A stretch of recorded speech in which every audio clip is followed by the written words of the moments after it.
विकास विकास विकास और दूसरा मुद्दा है प्रदेश की कानून व्यवस्था, अमन चैन शांति, गुंडों का सफाया, माफिया अपराधी जेलों के अंदर और प्रदेश में राम राज्य की स्थापना करने का काम हमारे लोकप्रिय मुख्यमंत्री योगी आदित्यनाथ जी ने किया है।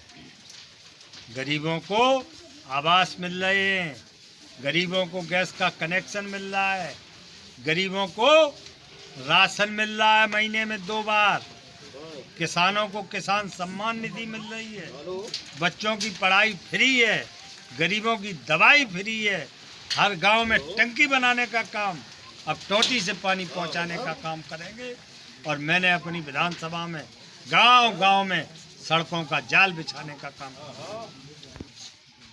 नहीं, वो डिस्टर्ब करने का काम क्या करेंगे? और कोई सीट थी नहीं उत्तर प्रदेश में। पहले कह रहे थे आजमगढ़ में लड़ेंगे, फिर कहा कन्नौज में लड़ेंगे, लेकिन अब सैफई से लगी हुई सीट पे आए हैं, सुरक्षित सीट ढूंढ रहे हैं, क्योंकि और कहीं लड़ते तो मामला गड़बड़ा जाता। क्या लगता है करेल की सीट उनके लिए सुरक्षित रहेगी इस बार? घमासान लड़ाई होगी, इतना आसान नहीं है। अभी पार्टी ने करेल में कोई प्रत्याशी है, कद्दावर प्रत्याशी उतारा जाएगा। आपके विरोध में एक आपकी पार्टी के बंदा टूट के आपकी बीएसपी पार्टी से चुनाव लड़ रहा है, अशोक चौहान। लड़ने दो, वो तो पहले ही पार्टी से निकाल दिया गया था उनको। पंचायत चुनाव के समय वो घोषित प्रत्याशी के खिलाफ पंचायत का चुनाव लड़े थे, उन्हें उसी समय निष्कासित कर दिया गया था। जनता से क्या आशीर्वाद मिल रहा है आपको? आप जा रहे हैं क्षेत्र में, किस तरीके का? जनता का पूरा आशीर्वाद है, जनता का आशीर्वाद पूरा है। जनता मोदी जी के साथ है, योगी जी के साथ है, और मैंने जो 5 साल में सेवा की है उस सेवा से प्रभावित है। आयोग ने कोविड कोई भी मास्क नहीं लगाया, कोविड की गाइडलाइन का पालन करना सबको जरूरी है। मैं कहता भी हूँ हर जगह, भाई कोविड की गाइडलाइन का पालन करें। क्या तैयारी है? देखिए, राष्ट्रीय अध्यक्ष जी ने मैनपुरी से चुनाव लड़ने का निर्णय लिया। माननीय जो हमारे वर्तमान विधायक हैं आदरणीय शोभन सिंह जी, उन्होंने प्रस्ताव रखा था।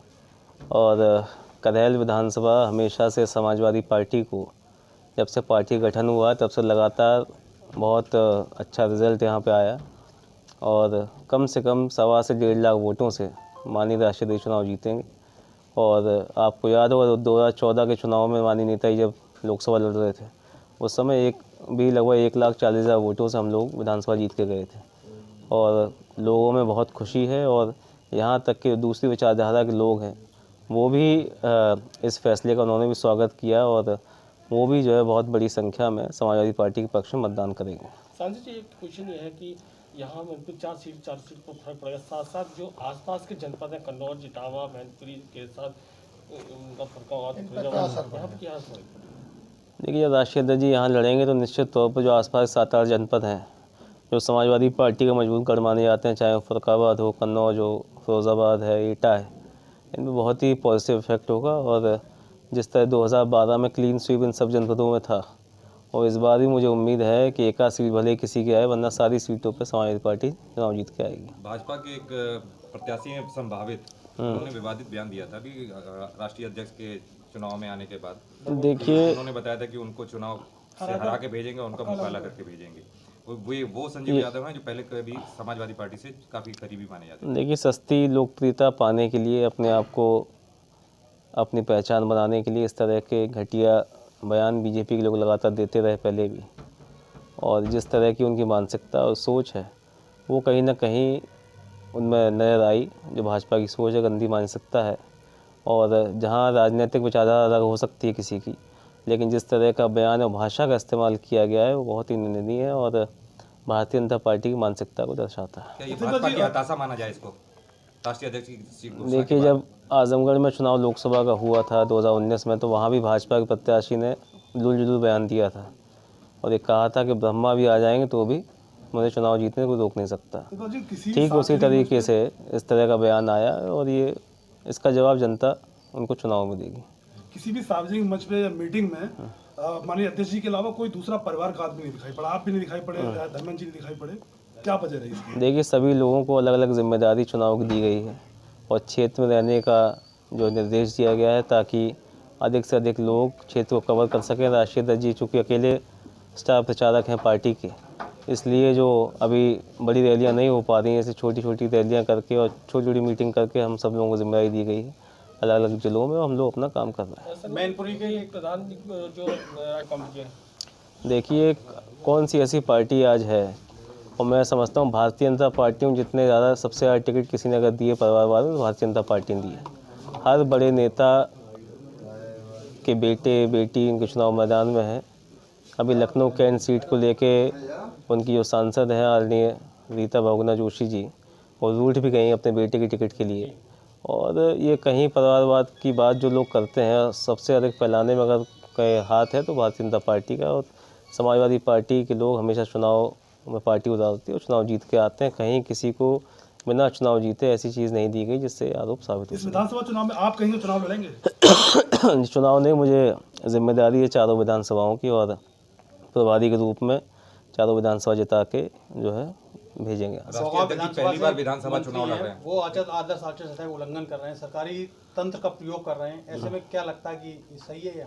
देखिए, लगातार ये शिकायतें पार्टी कर रही है पिछले 1 महीने से कि जिस तरह से सरकारी तंत्र का उपयोग चुनाव प्रचार में किया जा रहा है, और अभी संज्ञान चुनाव आयोग ने नहीं लिया इस बात को लेकर, और आगे भी हम लोग प्रयास करेंगे कि चुनाव आयोग का संज्ञान इस तरफ आए कि जिस तरह से सरकारी तंत्र को अधिकारियों को लगाकर रैलियां कराई गई पहले, और उसके बाद तमाम सारे कार्यक्रम जहां भीड़ लोगों की नहीं हुई वहाँ सरकारी तंत्र के माध्यम से भीड़ जुटाई गई। और मैं समझता हूँ चुनाव आयोग संज्ञान इसका लेगा और जल्द कार्रवाई भी करेगा। भोगांव में आज कैबिनेट मंत्री रामनरेश अग्निहोत्री एक नुक्कड़ सभा कर रहे हैं, जबकि चुनाव आयोग ने सख्त पाबंदी लगाई हुई है। ऐसे में 6 गाड़ियों के साथ रामनरेश अग्निहोत्री अपने विधानसभा क्षेत्र को कवर कर रहे हैं, सरकारी गाड़ी साथ में। देखिए, जो शिकायत समाजवादी पार्टी ऊपर तक पहुंचाएगी या किस तरह की कार्रवाई की जो भेदभाव इस समय हो रहा है, जहाँ सपा कार्यालय पे जब कार्यक्रम हुआ अभी 1 हफ्ते पहले, तो उसमें FIR दर्ज करा दी गई और नोटिस चस्पा कर दिया गया। वहीं भारतीय जनता पार्टी का कहीं भी कार्यक्रम हो रहा है, कहीं किसी प्रकार की कोई भी रोक टोक कार्यक्रम में नहीं, कहीं ना कहीं इस बात को दर्शाता है कि भेदभाव किया जा रहा है। लेकिन आगे भी हम लोग लगातार शिकायत जहाँ होगी वहाँ शिकायत दर्ज कराएंगे और प्रयास करेंगे कि चुनाव आयोग का संज्ञान इसको लाने में काम करें। मैनपुरी की चारों विधानसभा सीटों से प्रत्याशी के नाम से मोहर लगी है। देखिए, वर्तमान जो भी सिटिंग MLA थे करेल से, मैनपुरी और किशनी से, और जो हमारे भोगांव से जो पिछली बार हार गए थे आलोक शाक्य जी, इन 3 लोगों को प्रत्याशी बनाया गया है। और जनता की जो मांग थी, जो सर्वे में रिपोर्ट आई, और इस 3 लोग चुनाव जीत के जाएंगे।